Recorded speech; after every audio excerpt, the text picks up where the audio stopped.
Pemirsa, bagaimana penyiaran dalam pilkada di lembaga penyiaran? Kali ini kami akan hadirkan wawancara eksklusif bersama Komisioner Bidang Pengawasan Isi Siaran KPI Pusat dan Ketua KPID Bali. Dan berikut wawancaranya. Halo, apa kabar pemirsa Bali TV? Senang sekali kembali berjumpa dengan saya Rai Setiawati. Dan kali ini kita akan membahas topik, jadi topik kita menarik sekali. Kita akan membahas topik terkait dengan penyiaran dalam pilkada di media penyiaran. Jadi seperti apa aturannya dan harusnya seperti apa? Karena itu di studio kita juga sudah mengundang dua narasumber kita. Yang pertama sudah hadir narasumber kita Ibu Nuning Rodia. Jadi Ibu Nuning ini beliau dari Komisi Penyiaran Indonesia, yaitu sebagai Komisioner Bidang Pengawasan. Halo Ibu Nuning. Halo. Apa kabar Ibu? Baik. Iya, baik. Selamat datang di studio Bali TV Terima Ibu kasih. ya. Baik. Dan untuk narasumber kita selanjutnya juga sudah hadir Bapak Made Sunarsa. Jadi Pak Made Sunarsa ini beliau merupakan Ketua KPI di Provinsi Bali. Halo Bapak. Salam. Apa kabar hari ini Pak? Selalu baik. Baik, luar biasa sekali Pak ya. Selamat datang di studio Bali TV. Terima kasih. Dan baik pemirsa Bali TV, untuk di program kita kali ini di wawancara khusus, tentunya kita akan membahas terkait penyiaran dalam pilkada di media penyiaran. Jadi untuk pertama saya ingin bertanya kepada yang posisinya lebih dekat dulu dengan saya duduknya ya.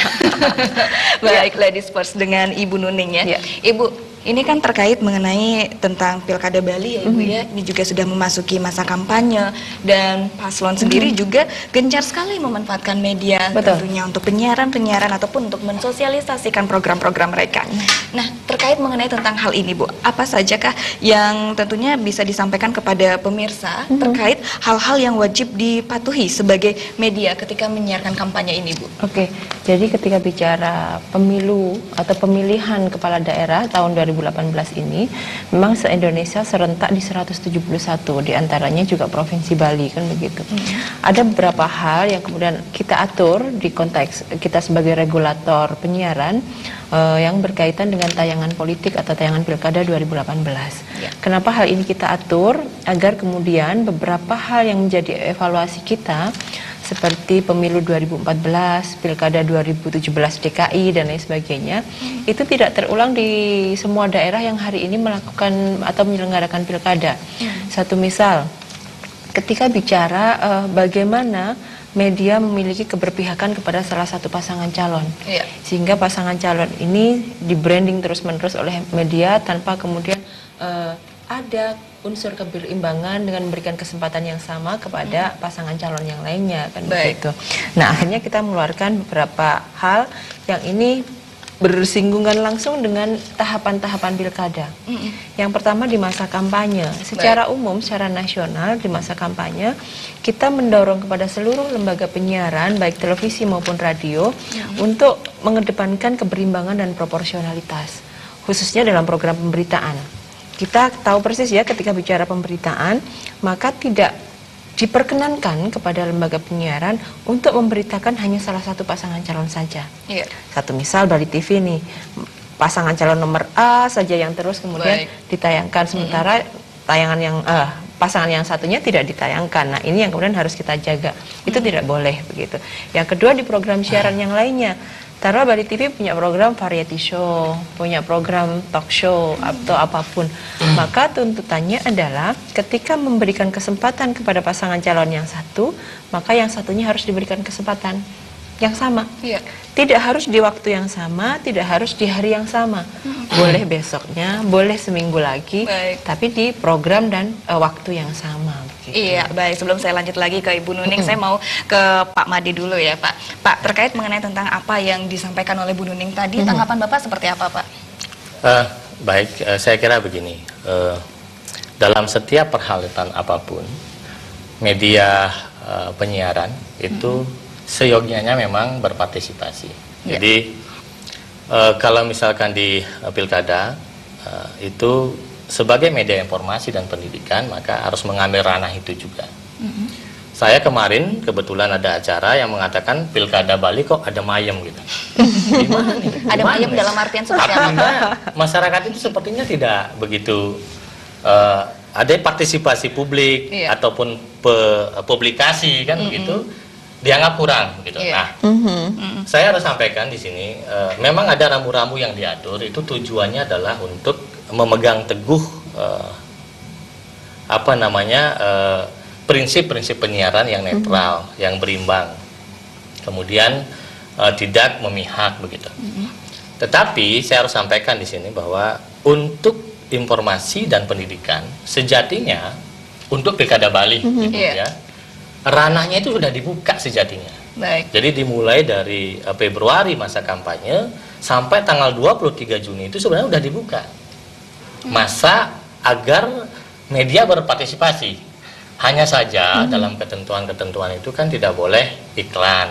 Iya. Iklan hanya diperbolehkan tanggal 10 sampai tanggal 23. Oke. Kalau toh misalkan informasi dan pendidikan dalam bentuk dialog, kupas kandidat seperti itu disampaikan asalkan tidak melanggar jadwal kampanye. Misalnya calon nomor 1 di hari Senin, nomor 2 di hari berikutnya, Iya. gitu misalnya. Nah, hal-hal berkaitan dengan partisipasi KPI, Bu, harus saya sampaikan dalam kesempatan yang baik ini adalah bahwa ranah sejatinya, ranah pemilu kada itu sebenarnya bukan ranah KPI sejatinya. Sebagai pelaksana, yang utama domainnya adalah KPU. Iya. Pengawasnya adalah Bawaslu, begitu. Tetapi seperti Ibu sampaikan tadi dari senior saya dari KPI Pusat, dalam beberapa tahapannya melibatkan instansi lain. Misalkan berkaitan dengan kampanye di media dibutuhkan KPI. Berkaitan dengan keterbukaan informasi dibutuhkan Komisi Informasi. Berkaitan dengan transparansi dibutuhkan Ombudsman. Oleh sebab itu, kemarin kita sudah menandatangani MOU. Iya. KPU, Bawaslu, KPI, KI dan Ombudsman untuk sama-sama menjadikan pemilu kada ini pemilu yang baik, menciptakan pemimpin yang baik melalui pemilih yang cerdas. Ya. Gitu ceritanya. Jadi sejatinya sudah bisa oleh media. Nah, cuman begini, berkaitan dengan kampanye di media massa, terutama yang ranah kita di KPI adalah radio dan televisi, kita diatur oleh P3SPS namanya. Jadi aturannya jelas kalau dari ranah kami di pasal 50 P3 tentu Mbak Rai sudah tahu gitu. Yeah. Apa yang harus dilakukan ketika kita menyiarkan iklan kampanye, menyiarkan kampanye di radio dan televisi. Pedomannya adalah pasal 50 di P3, Yeah. pedoman perilaku dan pasal 71 di SPS, standar program siaran. Baik. Di sana jelas. Iya. Jadi ini yang harus dijaga. Kemudian berkaitan dengan MOU, ini harus saya sampaikan juga kali ini di momen yang baik ini. Bagaimana berkaitan dengan siaran iklan yang disepakati oleh Bawaslu, KPU, KPI dan yang lain. Jadi di pasal, mohon maaf ini kita sampaikan di pasal 13 dan di pasal 15 untuk siaran iklan, siaran kampanye berbentuk informasi dan juga pendidikan, salah satunya adalah dialog, monolog, kupas, kemudian ada rubrik khusus calon, itu bisa disiarkan mulai Februari sampai 23 Juni itu asalkan sesuai dengan kampanyenya. Iya. Jadwal kampanyenya. Yang tidak boleh sesuai dengan surat edaran KPI Pusat adalah kalau calonnya itu masuk sinetron, Bu ya. Jadi Tidak boleh ya? sinetron, kemudian dia ikut di drama begitu, itu tidak diperbolehkan. Jadi Ya. sebenarnya partisipasi media elektronik sebenarnya dibuka lebar. Jangan sampai adem lah begitu. Baik. Nanti kepentingan KPI kan juga ada. Iya. Bahwa masyarakat sebagai pemilik publik ini kan radio dan televisi kan menggunakan ranah publik. Jadi Iya. sebesar-besarnya juga untuk momen-momen seperti ini dipakai untuk kepentingan publik. Jadi saya mendorong lah bahwa Bali TV atau media yang lain untuk ikut berpartisipasi dalam hal berkaitan dengan pemilu kada di Bali. Baik, berarti dalam artian secara garis besar itu tidak masalah, yang penting harus disesuaikan dengan peraturan saja ya Pak ya? Betul, Iya. sesuaikan dengan. Jadi di ayat 5, di pasal 50 itu adalah berkaitan dengan iklan kampanye, maka dia harus tunduk kepada aturan yang berwenang. Bawaslu punya aturan. Iya. KPU punya aturan melalui PKPU 4 Bu ya. PKPU 4 itu ada ranahnya, itu sudah kita konsolidasikan bersama, keluarlah MOU bersama. Iya. Nah, ini yang harus kita sampaikan bahwa asalkan sesuai dengan aturan, berpartisipasilah teman-teman di media untuk pencerdasan pemilih. Begitu. Iya, baik Ibu Nuning, ini menyambung dari apa yang sudah disampaikan oleh Pak Made tadi. Ini yang pertama saya ingin tanyakan, apakah peraturan yang terkait penyiaran kampanye paslon ini sebelumnya sudahkah dikonsultasikan dengan KPU? Dan apalagi yang ingin Ibu tambahkan terkait dengan apa yang sudah diberikan tadi, diinformasikan tadi oleh Pak Made? Jadi begini, kalau kita merujuk ke pasal 71 standar program siaran, memang sudah diamanatkan oleh standar program siaran bahwa untuk tayangan atau program siaran yang berkaitan dengan pemilu dan pemilu kada itu harus tunduk pada peraturan yang berlaku. Ya. Tentu surat edaran yang sudah dikeluarkan oleh KPI ini adalah bagian dari interpretasi PKPU yang kemudian dipertemukan dengan PKPI, P3SPS. Nah, ketika sudah pertemuan itu, maka tentu akan lahir yang tadi disampaikan Pak Made bahwa di situ peserta pemilu dilarang bermain sinetron, film di masa kampanye. Jadi masa kampanye itu kita mulai dari 15 Februari sampai nanti hari H yang tidak boleh sampai di sana.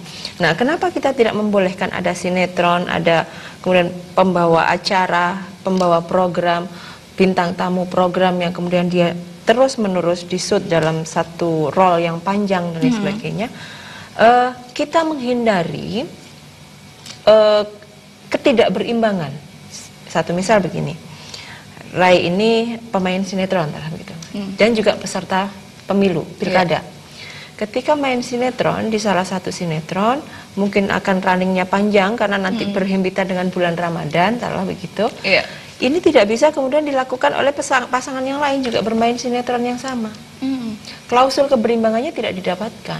Satu misal lagi, Rai hari ini juga peserta pemilu, pembawa program juga kan. Nah, itu tidak mungkin dilakukan oleh pasangan calon yang lain. Dia juga akan membawakan program yang sama dengan. Nah, akhirnya ketika bicara penyampaian citra diri, informasi lainnya yang bertujuan memperkenalkan, ini menjadi tidak berimbang. Maka ketika peserta pemilu menjadi bintang iklan selain yang dibiayai oleh KPU, menjadi pemain sinetron, pemain film, drama apapun yang kemudian berkaitan dengan seni peran. Yang ketiga juga kemudian ketika dia menjadi host, pembawa acara dan lain sebagainya, maka itu dilarang bagi peserta pemilu. Kalau kemudian dia bukan peserta pemilu, tidak apa-apa. Ada juga yang protes, beberapa stasiun televisi di induk jaringan kepada KPI. Loh, saya ini artis, pekerjaan saya ini kan sudah dari dulu. Kalau saya sekarang nggak boleh bermain peran atau bermain sinetron, maka gimana dong saya cari duit? Maka yang selalu kita dudukkan di sini adalah proporsionalitas, keadilan bagi para calon peserta pemilu. Proporsionalitas dan keadilannya ada di sini ketika satu misal begini, ada anggota DPR itu harus mundur ketika nyalon jadi peserta pemilu kepala daerah. TNI Polri harus mengundurkan diri dan tidak bisa balik lagi kepada satuannya. Incumbent harus cuti mulai tanggal 15 sampai nanti masa tenang kan begitu. Nah, ini semua harus mundur dengan tidak boleh menggunakan jabatan-jabatan ini untuk kemudian kepentingan-kepentingan dia berkampanye. Maka menjadi tidak fair dong ketika dia taruhlah artis atau apa dan lain sebagainya, tetap kita bolehkan sementara yang lain dilarang. Itu yang kemudian menjadi penekanan-penekanan kenapa KPI pusat melarang tidak boleh ada peserta pemilu yang bermain sinetron, film dan lain sebagainya di masa yang sudah ditentukan di tahapan-tahapan pilkada begitu. Nah, satu hal yang penting kemudian perlu menjadi evaluasi bersama saya kira. Apa itu, Bu? Dan ini juga mungkin dirasakan oleh teman-teman di lembaga penyiaran. Hari ini harusnya pilkada itu menjadi masa panennya teman-teman lembaga penyiaran, TV dan radio. Ada banyak kemudian yang pasang iklan dan lain sebagainya. Dengan ketentuan KPU yang menentukan bahwa iklan ini hanya boleh dipasang oleh penyelenggara pemilu dalam hal ini KPU, tentu akan menjadi sangat terbatas. Pertanyaan kami selalu di KPI, ini kita tanyakan selalu kepada KPU, apakah ada korelasi positif ketika pembatasan iklan kampanye ini hanya dilakukan oleh KPU saja terhadap partisipasi pemilih di TPS? apakah dengan dibatasi ini semakin turun partisipasinya atau semakin naik? Baik. Karena bagaimanapun juga media ini adalah sebagai penyampai informasi, memberikan informasi apapun kepada masyarakat pemilih. Oh, ini loh profil calonnya. Iya. Oh, ini loh visi misinya dan lain sebagainya. Ketika hal ini semakin terbatas ruangnya, maka tentu saya yakin nih, saya meyakini bahwa pemilih ini juga akan semakin minim informasi. Iya. Mungkin KPU punya kemudian strategi lain untuk kemudian memperkenalkan para pasangan calon dan lain sebagainya. Apakah itu sosialisasi atau apa dan lain sebagainya. Tapi saya juga kemudian tetap mendorong kepada teman-teman yang kemudian punya kewajiban berpartisipasi dalam rangka mendorong partisipasi pemilih di konteks pemilihan begitu. Iya, baik. Ini semakin menarik sekali ya. Apalagi kita kalau berbicara mengenai tentang peraturan-peraturan Saya ini. sering diprotes, Baik. ini kita jadi tidak bisa nih terima iklan apapun dan lain sebagainya. Dari media pun kan juga takut Ibu Iya, ya, ini iya, harusnya benar. seperti apa kalau peraturannya. Nah, terkait mengenai tentang dari peraturan ini ya, saya ke Pak Made terlebih dahulu. Pak Made sendiri untuk mensosialisasikan dari peraturan ini ke media penyiaran seperti apa sudah sosialisasinya berjalan? Baik, berkaitan dengan sosialisasi aturan-aturan, sejatinya dari media sendiri seharusnya sudah tahu. Iya. Berkaitan dengan pemilu kada, berarti kan sudah tahu nih, dibaca P3 SPS pasal 5071. Nah, yang penting kita sosialisasikan itu adalah berkaitan dengan MOU kita itu. Iya. MOU kita itu, kita rencananya mengundang memang. Nah, ini akan difasilitasi, karena sudah saya sampaikan tadi, ranah ini sebenarnya sebesar-besarnya itu ada di ranah KPU. Oleh sebab itu pada saat penandatanganan MOU, KPI berkeinginan KPU dan Bawaslu yang mengundang media. Iya. Karena kalau misalkan KPI sedikit sekali aturannya sejatinya, kan hanya 2 pasal. Iya. Bayangkan PKPU 4 itu dari pasal 53 sampai pasal 65 itu mengatur tentang sosialisasi di media penyiaran. Kemudian MOU kita 26 pasal. Itu banyak sejatinya hal-hal yang sebenarnya ingin disosialisasikan Iya. oleh KPU dan Bawaslu sebenarnya. Ini bukan mencoba untuk mendikotomi peran ya. Iya. Artinya bahwa dari KPI itu sebenarnya sudah pasti selesai. Nah, oke lah, karena aturan mengenai pemilu kada sudah diatur nih di P3 dan SPS itu. Nah, tetapi kita tidak akan capek-capek ini untuk mensosialisasikan. Tetapi yang menarik begini, Apa itu, Bu Pak? Rai. Iya. Sejatinya berkaitan dengan antara idealisme dengan industri. Nah, jadi seperti Ibu Nuning bilang, bagaimana ini? Kita punya kepentingan publik bahwa radio dan televisi ini harus mensosialisasikan. Tetapi kan perlu, mohon maaf, perlu biaya untuk itu. Iya. Untuk ada acara-acara tertentu perlu biaya. Tetapi dari KPU sendiri mengatakan hanya yang boleh dibiayakan oleh KPU saja. Itu 10 sampai 23, Bu. Tetapi kebutuhan informasi oleh masyarakat itu sebenarnya dari mulai gong ini dikomandangkan begitu. Iya. Nah ini, jadi saya tetap begini. Agar diatur keseimbangan antara idealisme dan bisnis. Jangan hanya karena peraturan itu, kemudian radio antipati dengan pemilu kada begitu. Iya. Televisi antipati. Atau bukan antipati sih tepatnya. Pasif, Apa itu, Pak? Jadi justru malah teman-teman dengan aturan begini mengambil modus untuk berupaya melanggar. Taruhlah begini. Ayahnya tidak tahu ya? Iya, jadi begini. Karena KPU nih jatahnya 10 kali Iya. sehari kan. Baik. Sementara anggaran KPU nggak cukup nih. Nggak sampai. Sek- Taruhlah mau pasang di Bali TV gitu ya. Oke. Iklan. Satu hari maksimal 10 kali, 10 spot. Iya. Dia cuma bisa pasang 3 spot. Ini masih ada 07 spot loh. Publik tidak akan tahu ketika ini ditambahin taruhlah 2 spot saja, ini yang pasang KPU atau siapa? Ataukah ada oknum yang kemudian coba-coba masang? Iya. Nah, ini yang kemudian menjadi modus-modus yang kemudian terselubung saya pikir. Baik. Nah, kita pun juga harus mendorong itu untuk kemudian clear-nya harus KPU harus sosialisasikan media plan. Saya pasang di Bali TV 10, saya pasang di sini 10, saya pasang di sini 10, atau saya hanya pasang 2. Ya. Kalau nanti muncul di Bali TV 3, berarti itu kan ada konteks permainan. Dan itu yang kemudian harus terus kita jaga sih. Iya. Baik, Pak Made silakan ditambahkan, Pak Made. Ya, kita begini, Bu. Kalau untuk menghindari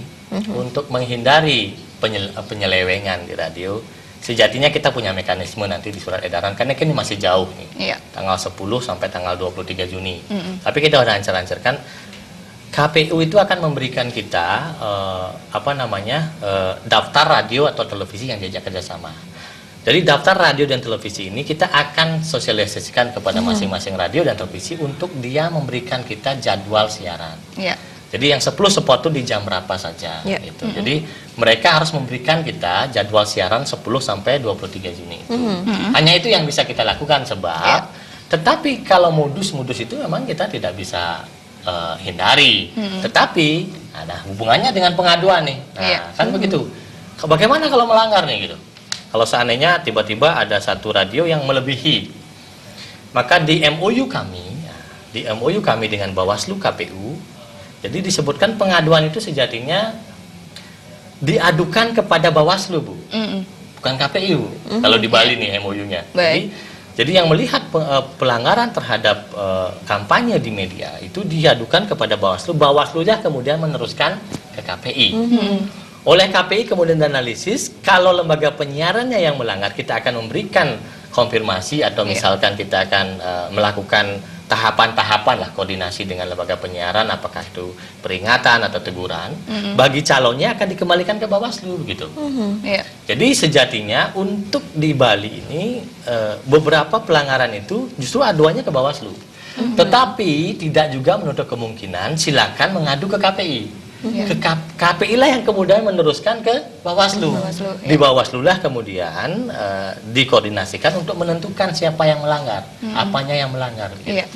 Nah itu yang MOU. Tetapi ada hal yang penting adalah tanpa atau ada MOU, apabila iklannya itu ternyata melanggar P3SPS gitu, ya tetap KPI boleh, kan begitu? Karena KPI itu kan berkaitan dengan konten.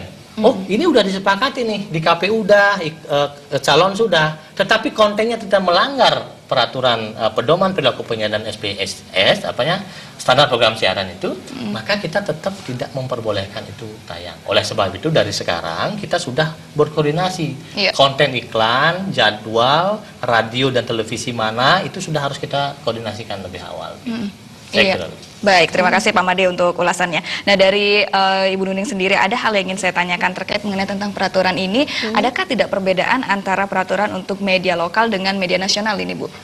Saya kira tidak ada pengecualian sama sekali. Sama ya. semuanya, Ibu? Sama.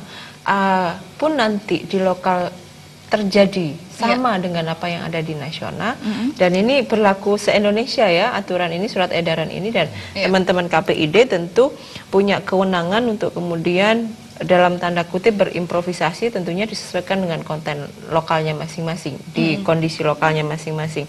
Artinya ada beberapa kemudian KPID yang menyampaikan taruhlah begini, surat edaran ditambahkan, tapi saya yakin kalau di Bali tidak ada. Ada di beberapa daerah itu yang ternyata tidak ada lembaga penyiaran swasta yang berizin tetap. Maka KPID kemudian mengizinkan kepada lembaga penyiaran berlangganan untuk bisa menjadi mitranya KPUD dalam rangka penyelenggaraan debat dan iklan kampanye, begitu. Ada juga kemudian teman-teman KPID yang meminta kepada KPU juga, kami juga meminta kepada KPU tentu, dalam konteks pilkada, KPU RI kita sampaikan harus mengutamakan lembaga penyiaran swasta lokal atau lembaga penyiaran publik lokal untuk menjadi mitranya KPUD. Jangan sampai hari ini ketika kita bicara kerjasama debat, debat ini cenderung kemudian dilakukan di Jakarta bersama TV Induk Jaringan dan lain sebagainya. Sementara target audiennya adalah masyarakat lokal. Maka selalu kita dorong itu untuk kemudian bekerja sama dengan teman-teman di lembaga penyiaran lokal. Tapi juga kemudian ketika KPUD punya anggaran yang memadai untuk kemudian bekerja sama dengan TV di Induk Jaringan, stasiun berjaringan nasional, maka dipersilahkan. Tapi kita mendorong, diutamakan adalah lembaga penyiaran lokal. Itu. Baik, itu secara garis besarnya ya Ibu ya. Begitu. Baik, nah terkait mengenai tentang peraturan-peraturan ini ya Pak ya. Nah biasanya peraturan manakah yang biasanya paling rentan dilanggar oleh media lokal Pak? Kalau media lokal, saya kira masalahnya seperti Ibu Nuning bilang. Jadi masa di mana dia tidak. Jadi kan gini, KPU itu kan bekerja sama tidak kepada seluruh media karena terkait anggaran. Maka yang diajak kerjasama pun juga terbatas kuantitasnya. Apalagi yang tidak diajak kerjasama. Bagaimana seandainya kalau misalkan radio dan TV lain, ya bilanglah nakal ya, nakal, tim suksesnya yang akan bekerja sama karena dianggap radio itu tidak didengarkan, misalkan yang diajak kerjasama tidak mewakili kedaerahan nih. Mohon maaf, jadi saya sebenarnya ke KPU ini agar mengurangkan dan meminimalis pelanggaran yang kita khawatirkan seperti Bu Rai tanyakan. Saya sudah wanti-wanti sama KPU, segmenting penting. Kalau misalkan bekerja sama dengan radio yang hanya terkenal, kan mungkin itu anak muda. Apakah orang tua tidak memilih? Kalau yang kemudian hanya terkenal di Denpasar, apakah di Karangasem, di daerah lain itu tidak ada yang memilih? Kan memilih. Jadi saya wanti-wanti gitu. Tapi kalau misalkan hal-hal berkaitan dengan pelanggaran yang paling sering, paling kuantitas itu. Kuantiti dia hanya boleh 10 kali. Ya, 30 detik, 60 detik, sekian kali. Mungkin ini. Oleh sebab itu, kami dari KPI hanya bisa meminimasi itu adalah dengan siapa saja radio dan TV yang diajak kerjasama, berikan ke kami jadwalnya. Berikan kami jadwal penayangan. Karena ini berhubungan juga dengan keadilan dan berimbangan. Kalau misalkan radio yang misalkan agak miring-miring ke kiri, nanti dikasih spotnya yang nomor sekian di jam sekian, nomor di prime time ya. Artinya kan ini, oleh karena itu kami dari KPI sejatinya udah dari awal KPI zaman now itu adalah menghindari pelanggaran. Tidak ada penyiaran yang sukses itu gara-gara terlalu banyak tanda tangan surat teguran. Justru penyiaran yang baik adalah kalau tidak ada pelanggaran begitu. Jadi kalau kejahatan tidak ada kalau misalkan penjaranya kosong ya. Jadi jangan polisi dianggap berprestasi kalau penjaranya penuh. Sama dengan kami kalau di Bali ini usahakanlah penyiaran yang bagus di Bali kalau sedikit sekali ketua menandatangani teguran begitu. Nah ini jadi di awal ini kita udah antisipasi coba begitu. Jadi tapi yang penting itu Bu, jadi apa itu, Pak? Coba dalam masa-masa harusnya panen, sekarang kemudian karena KPU tegas, Bawaslu tegas, kemudian itu mulailah berpikir tentang sesuatu yang lebih kreatif, lebih inovatif, tetap pada posisi mensosialisasikan tapi dengan cara-cara yang koridor perundangan. Jadi jangan sampai kemudian ranahnya pada ranah ekonomi semata begitu. Jadi tetap KPI itu punya kepentingan mensosialisasikan begitu. Karena apa? Karena radio dan televisi hadir karena 4 itu. Informasi, pendidikan, kan selain hiburan dan juga perekat begitu. Jadi saya rasa mari kita bangun bersama-sama mencerdaskan pemilih melalui media elektronik ini. Iya, baik. Nah, ini pertanyaan terakhir terkait mengenai tentang harapan Bapak dan Ibu ya terkait tentang pilkada di Bali dan tentunya Indonesia pada umumnya. Silakan dari Ibu dulu. Jadi begini, saya berharap yang pertama kepada masyarakat tentunya kita bicara partisipasi masyarakat dalam konteks pengawasan terhadap tayangan pemilu. Kami mengharap kepada seluruh masyarakat apabila nanti ditemukan tayangan-tayangan yang kemudian ada unsur ketidakberimbangan, ada kemudian framing terhadap salah satu pasangan calon, ada kemudian iklan kampanye yang kemudian melanggar taruhlah kemudian menyentuh persoalan SARA dan lain sebagainya, maka sampaikan kepada kami di Komisi Penyiaran Indonesia, khususnya kalau di Bali adalah Komisi Penyiaran Indonesia Daerah Bali. Yang kedua, saya minta kepada seluruh lembaga penyiaran dalam konteks pemberitaan tentu harus proporsional berimbang. Demikian juga dalam konteks penyiaran dan iklan. Seluruh program siarannya harus memberikan kesempatan yang sama kepada seluruh pasangan calon. Jangan sampai nanti ditemukan pasangan calon yang satu diberikan kesempatan, pasangan calon yang lainnya tidak diberikan kesempatan. Ini yang akan kemudian bahasanya Pak Ketua ini, ya kita maunya sih damai-damai saja, tidak ada sanksi. Tapi harapannya sanksi itu menjadi keluar karena teman-teman juga tidak punya komitmen. Itu yang kemudian saya meminta kepada seluruh lembaga penyiaran komitmennya untuk tetap menjaga kondusivitas pilkada di tahun 2018 ini. Baik, dari Bapak sendiri Pak, harapannya singkat saja karena waktu kita sudah habis ini Pak. Karena menambahkan karena sudah singkat disampaikan semua oleh Ibu Nuning. Jadi pemilu kada Bali tanggung jawab kita bersama. Lembaga penyiaran, kemudian KPI, KPU, Bawaslu. Maka kita lakukan sesuai dengan proporsi kita yang terbaik untuk menciptakan pemimpin yang baik. Saya kira terima kasih. Terima kasih sekali Ibu dan Bapak sudah meluangkan waktu ke studio Bali TV. Dan baik pemirsa Bali TV, terima kasih Anda sudah menyaksikan program wawancara khusus. Akhir kata saya Rai Setiawati, pamit undur diri. Salam Indonesia.